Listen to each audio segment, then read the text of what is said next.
The ending of the 2018 movie Rust Creek resolved the protagonist's desperate bid for survival, for better or worse.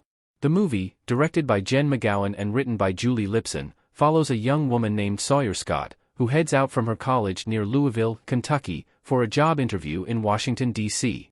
However, when the GPS gets her lost in the deep of the Appalachian forest, and she is confronted by a duo of criminals, Hollister and Buck, she flees on foot into the trees with a stab wound in her leg.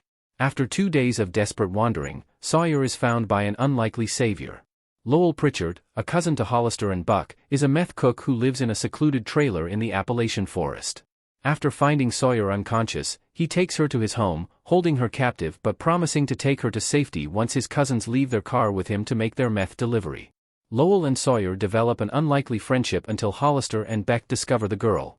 Sawyer cleverly blows up the trailer and escapes, but after Rust Creek's villain character, Sheriff O'Doyle, murders Lowell and finds her in the woods, things quickly go south.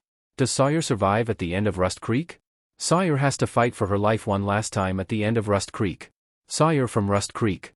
In the final scene of the survivor thriller movie Rust Creek, Sawyer realizes that the sheriff who picked her up on the side of the road wasn't on her side. When O'Doyle says, "I'm the chief, you're the Indian," the exact phrase Sawyer heard Lowell's boss say outside the trailer, she understands that this man will not bring her to safety. Instead, O'Doyle leads Sawyer to the titular Rust Creek, and after ordering her to wade into the water, he attempts to drown her. Thankfully, Sawyer had already proven she was an exceptional fighter, and she still had Lowell's tool hidden away in her pocket.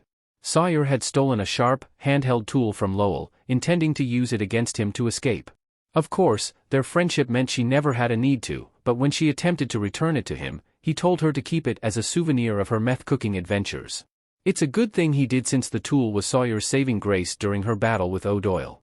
After stabbing him in the leg and slashing him across the face, Rust Creek's protagonist stabs the sheriff in the chest, and the last we see of him is his body floating down the creek. Why Sawyer ignores the police cars after killing Sheriff O'Doyle?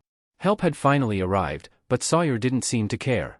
After stabbing O'Doyle, Sawyer exhaustedly makes her way back to the road and sets off in the direction Lowell had instructed her before his death.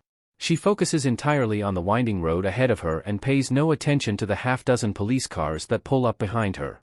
Though the ending of Rust Creek keeps these cars out of focus, it's assumed that these are the Kentucky State Police, sent by Commander Douglas Slattery, who had taken over Sawyer's missing person case. Unlike Sheriff O'Doyle, these officers are there to legitimately help the girl, but she just keeps walking. This is how Rust Creek ends, so it's never explicitly stated why Sawyer pays the state police no attention. However, Lowell and Sawyer's earlier discussion provides some answers here. During their conversations about chemistry, Lowell points out that people are just like chemicals. When two meet each other, they create a reaction that changes them forever. They become something new, so when they go out and meet other people, they make a whole new chemical reaction. Rust Creek demonstrates how these changes can be for better or worse.